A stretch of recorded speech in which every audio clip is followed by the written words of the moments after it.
Welcome to our YouTube channel. मैं CA Kamal Kishore, आपका दोस्त, आज आपके साथ डिस्कस करने वाला हूं बहुत ही इंपॉर्टेंट टॉपिक। अगर आप कोई बिजनेस स्टार्ट करने की सोच रहे हैं या अपने बिजनेस के लॉन्ग टर्म ग्रोथ के बारे में सोच रहे हैं, बिजनेस को एक्सटेंड करने के बारे में सोच रहे हैं, तो ये वीडियो आपके लिए बहुत ही इंपॉर्टेंट होने वाली है। तो अगर आप कोई बिजनेस अपने बिजनेस को ग्रोथ करने के बारे में सोच रहे हैं, बिजनेस को एक्सपेंड करने के बारे में सोच रहे हैं या कोई नया बिजनेस स्टार्ट करना चाहते हैं, तो एक कंपनी बना के कंपनी में काम करना बहुत ही अच्छा रहेगा। कंपनी बना के काम करने के बहुत सारे बेनिफिट मिलेंगे आपको, आपका बिजनेस लॉन्ग टर्म में ग्रोथ करता रहेगा। तो आज हम इस वीडियो में ये डिस्कस करने वाले हैं कि कंपनी कैसे फॉर्म होती है, उसके लिए क्या क्या डॉक्यूमेंटेशन चाहिए होती है और क्या क्या प्रोसीजर होते हैं उसके। तो कंपनी बनाने के लिए सबसे पहला प्रोसीजर है कि कंपनी के लिए जो रिक्वायर्ड मेंबर है, पब्लिक कंपनी के लिए होता है, प्राइवेट कंपनी होता है, ओपीसी होता है, तीनों के लिए अलग अलग रिक्वायरमेंट है। उसके लिए मैंने अलग वीडियो में चर्चा कर रखी है। तो जो भी आप कंपनी फॉर्म करना चाहते हैं उसके लिए जो रिक्वायर्ड मेंबर है वो आपको कलेक्ट ढूंढने पड़ेंगे। जो आपके सब्सक्राइबर होंगे उसमें जो डायरेक्टर होते हैं, रिक्वायर्ड नंबर ऑफ डायरेक्टर, जो मिनिमम डायरेक्टर चाहिए होते हैं, वो आपको पहले से उनके साथ एग्रीमेंट करना पड़ेगा, जो भी डायरेक्टर उस कंपनी में आप बनाना चाहते हैं जिनको।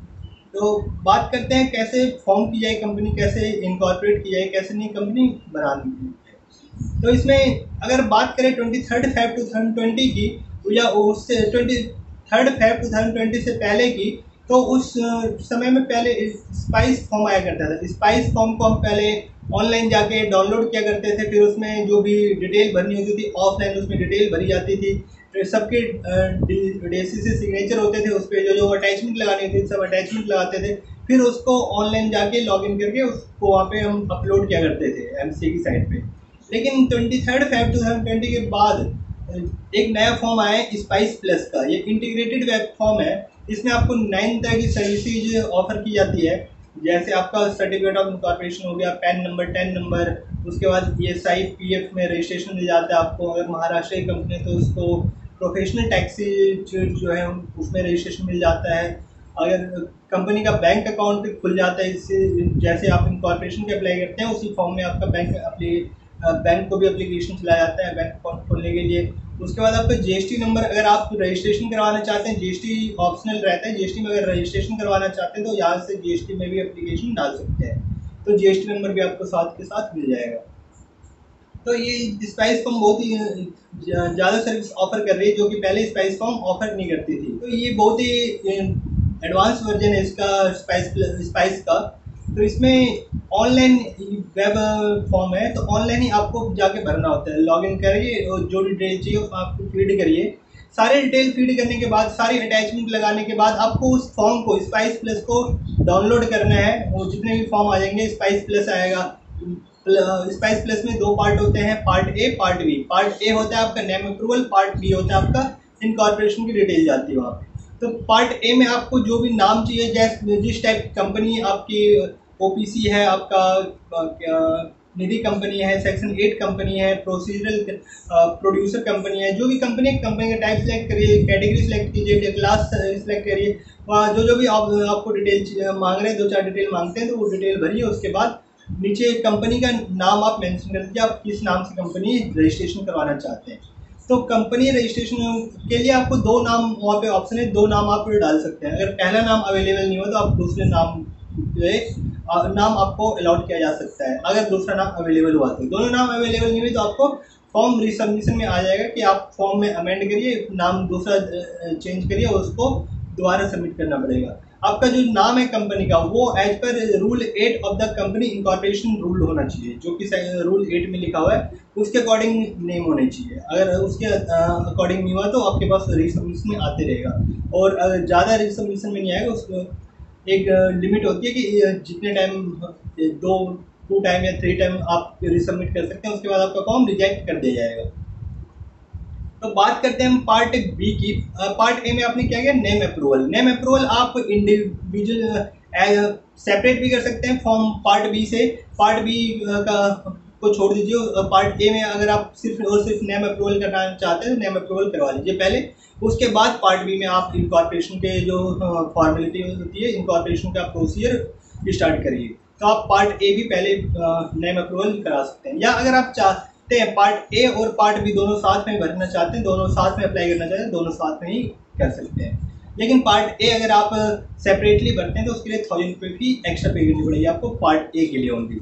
तो पार्ट बी में आपकी डिटेल जाती है इनकॉर्पोरेशन की डिटेल, कितने शेयर कैपिटल चाहिए, कितने उसमें अथराइज है, कितने पेड अप है, कंपनी का एड्रेस जाता है, कितने उसमें सब्सक्राइबर हैं, कितने उसमें डायरेक्टर हैं, सबकी डिटेल जाती है। तो उसमें डिटेल भरने के बाद आपको जो उसके अटैचमेंट चाहिए होते हैं, अटैचमेंट भी लगाने पड़ते हैं, MOA AOA, आपको सब्सक्राइबर डिटेल देनी पड़ती है, जिन डायरेक्टर के पास डिंग या डिंग उन डायरेक्टर की भी डिटेल देनी पड़ती है, उनके डायरेक्टर के आइडेंटिफिकेशन प्रूफ, रेजिडेंशियल प्रूफ सब अटैच करने पड़ते हैं। इसके अलावा भी अगर कोई अदर ऑप्शनल अटैचमेंट की रिक्वायरमेंट है तो वो भी लगानी मैंडेटरी होती है। तो इसके बाद उस फॉर्म को जाके प्री स्क्रूटनी करिए, सबमिट कर दीजिए। फिर उसके बाद जैसे आप प्री स्क्रूटनी करके सबमिट करेगा, दूसरा फॉर्म आ जाएगा अजाइल प्लस का। अजाइल प्लस में आपको जो भी सर्विसेज दी जा रही है उसके लिए उस वहाँ पे डिटेल जाती है, जैसे पीएफ के लिए, SI के लिए, GST के लिए, पैन के लिए, इनकम टैक्स में टैन के लिए और बैंक अकाउंट ओपन के लिए, जितनी भी सर्विसेज दी जा रही है आपको स्पाइस प्लस के थ्रू, वो सारी डिटेल आपको अजाइल प्लस में उसके रिगार्डिंग सारी जो भी डिटेल चाहिए होती है, बैंक अकाउंट ओपन के लिए जो डिटेल चाहिए या PF रजिस्ट्रेशन के लिए जो डिटेल चाहिए अटैच करने पड़ेंगे, वो सारे डॉक्यूमेंटेशन। तो अजाइल प्लस किसके लिए होता है, जो आपको सर्विसेज प्रोवाइड की जा रही है उसके लिए, उसके रिस्पेक्ट में वहाँ पर डिटेल जाती है। नेक्स्ट अगर उसको भी आपको प्री स्क्रूटनी करके सबमिट करना पड़ेगा। फिर उसके बाद आ जाइए MOA AOA।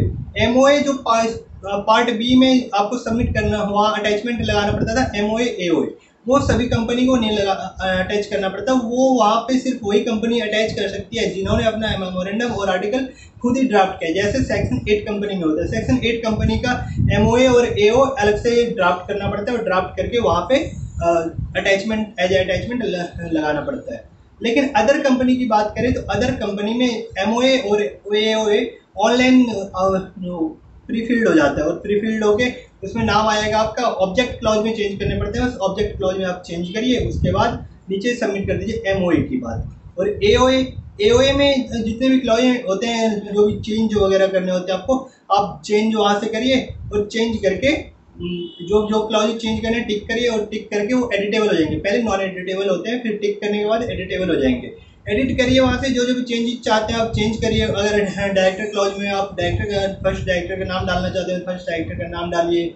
और भी अगर इंटरप्रिटेशन में कुछ इंटरप्रिटेशन वाला क्लॉज डालना है आपको, ऐसे वर्ड को इंटरप्रेट करना है वहाँ पे, तो वहाँ पे आप आर्टिकल ऑफ एसोसिएशन में वो भी चेंज कर सकते हैं। और फिर जो भी चेंज करना है उसके बाद नीचे सब्सक्राइबर डिटेल आएगी, उसके बाद प्री स्क्रूटनी करके सबमिट कर दीजिए फॉर्म को।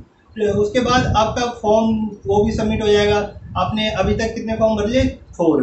फर्स्ट था आपका पार्ट बी ऑफ स्पाइस का, पार्ट ए भी भरा था आपने, उसके बाद पार्ट बी था, उसके बाद अजाइल प्लस भरा था आपने, उसके बाद AOA और MOA। अब नेक्स्ट आपका एक डिक्लेरेशन मांगेगा, डिक्लेरेशन ओवर INC 9 में, वो प्रीफिल होता है, उसमें आपको कुछ नहीं करना। तो ये जितने भी 5 फॉर्म थे, पांचों को आप डाउनलोड कर लीजिए, वहाँ से 5 फॉर्म डाउनलोड कर लीजिए। डाउनलोड करने के बाद उस पर सिर्फ आप DSC लगाना है, आपको सिर्फ और सिर्फ DSC लगाना है। तो यहाँ पे इंपॉर्टेंट बात ये है कि जितने भी सब्सक्राइबर हैं या डायरेक्टर हैं, उन सबके DSC आपके पास होने चाहिए। सब्सक्राइबर और डायरेक्टर दोनों के DSC आपके पास होने अनिवार्य है। तो इसमें जितने भी फॉर्म थे सबको आप डाउनलोड करिए। डाउनलोड करने के बाद आप कुछ भी उसमें एडिट नहीं कर सकते। अगर आपको एडिट कुछ करना है तो स्पाइस प्लस के फॉर्म में ही जाके ऑनलाइन ही एडिटेबल हो, अदरवाइज आप कुछ नहीं कर सकते। अब फॉर्म को डाउनलोड किया, उसके बाद उसमें जितने भी 5 फॉर्म थे, 5 में आपको DSC अटैच करना है। 5 फॉर्म, और अदर कंपनी के केस में ये चेंज होते रहते हैं। 5 फॉर्म किसी सेक्शन 8 की कंपनी है तो उसमें 3 फॉर्म ही जाएगी आपका। पहले जाएगा आपका स्पाइस प्लस जाएगा, स्पाइस प्लस में MOA अटैच कर देंगे, MOA और AO अलग से अटैच करने की जरूरत नहीं होती। तो डिपेंड करता है कौन सी टाइप की कंपनी। तो जितने भी फॉर्म आ जाएंगे वहाँ पे आपको सब डाउनलोड कर लेना है। डाउनलोड करके सिर्फ और सिर्फ आपको DSC अटैच करना है ऑफलाइन मोड में। ऑफलाइन मोड में आप कोई भी अदर चेंजेस नहीं कर सकते DSC लगाने के अलावा। तो वहाँ पे आप DSC लगाइए जिसके जहाँ पे रिक्वायर्ड है। जैसे पार्ट बी में सिग्नेचर डायरेक्टर के सिग्नेचर होंगे और एक प्रोफेशनल के सिग्नेचर होंगे। यहाँ पे 4 प्रोफेशनल की बात की गई है। एक है आप सबसे फर्स्ट है आपका CA, एक CA ही फॉर्म को अटैचेड कर सकता है, एक CA के सिग्नेचर होने अनिवार्य है। या फिर आपका ये CW प्रोफेशनल CWA हो सकता है, या CS हो सकती है, या फिर एडवोकेट भी हो सकता है। तो इन चारों में से किससे आप अपने फॉर्म को अटेस्टेड करवा सकते हैं। तो उसके इन सबके सिग्नेचर हो गए, उसके बाद आपको यहाँ से कुछ नहीं करना, सेव करना है और दूसरे फॉर्म पे आ जाना है। दूसरा फॉर्म आपका एजाइल प्लस में सिर्फ और सिर्फ एक डायरेक्टर के सिग्नेचर होने, बस और कुछ नहीं होना, जिसका आपने डीन मेंशन किया था ऑनलाइन में। ऑनलाइन जब आप फॉर्म भरते हैं तो वहाँ पे डीन पूछता है, डीन जिसका अगर डीन नहीं है तो उन डायरेक्टर के पैन नंबर, तो उस डायरेक्टर के वहाँ साइन करिए और अजाइल में एक डायरेक्टर साइन होने, बस उस फॉर्म को बंद करिए। उसके बाद दूसरा आ जाता है एमओए पे।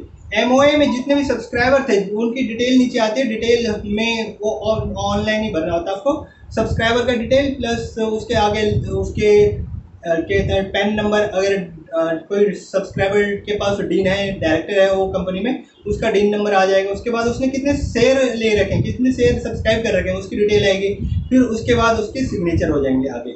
तो ये सारी चीज़ें तो वहाँ ऑनलाइन ही आपने फीड कर रखा होगा, लेकिन यहाँ पे सिर्फ आपको सिग्नेचर लगाना है लास्ट कॉलम में। फिर सबके सिग्नेचर लगा दीजिए और सबसे नीचे यहाँ भी प्रोफेशनल के सिग्नेचर होने हैं। तो सबसे पहले आपका प्रोफेशनल का सिग्नेचर कहाँ होता है, पार्ट बी में, और अब यहाँ एमओए में भी सिग्नेचर होने हैं, किसके, सीए के, जो भी प्रोफेशनल थे आपके उनके सिग्नेचर होने हैं। फिर इस फॉर्म को यहाँ से सेव करके बंद कर दीजिए।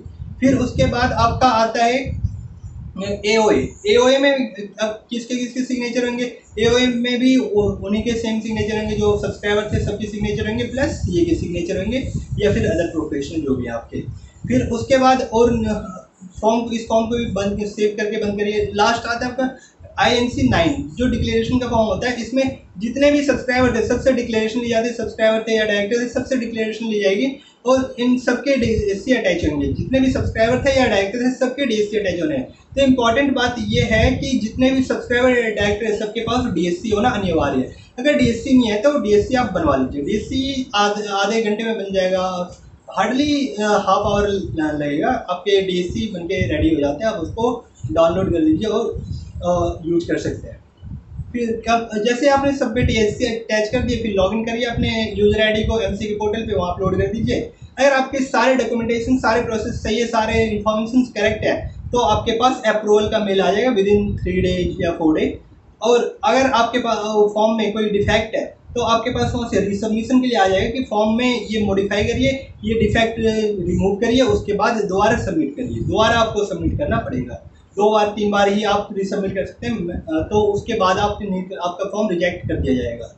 तो मैं आपको एडवाइस करूंगा कि ये काम आप किसी CA से करवाएं या अदर प्रोफेशनल से करवाएं, क्योंकि ये लोग जो होते हैं ये काम करने में एक्सपर्टीज होते हैं इनके पास, तो गलती होने के चांसेस बहुत ही कम होते हैं। अगर आप इसको खुद से करेंगे तो CA के सिग्नेचर तो चाहिए होंगे, इन एनी केस CA या अदर प्रोफेशनल के सिग्नेचर चाहिए होंगे। आपके पार्ट बी पे चाहिए होगा, MOA पे चाहिए होगा, AOA पे चाहिए होगा, इन सब पे CA के सिग्नेचर या अदर प्रोफेशनल सिग्नेचर तो चाहिए होंगे। तो मैं एडवाइस कर दूँगा कि आप ये काम किसी प्रोफेशनल से या किसी CA से ही करवाइए, क्योंकि गलती होने के चांसेस बहुत ज़्यादा होते हैं। और ये अगर आपका काम करते हैं तो गलती होने के चांसेस भी कम रहेंगे और आपका फॉर्म जल्दी से जल्दी अप्रूव भी हो जाता है।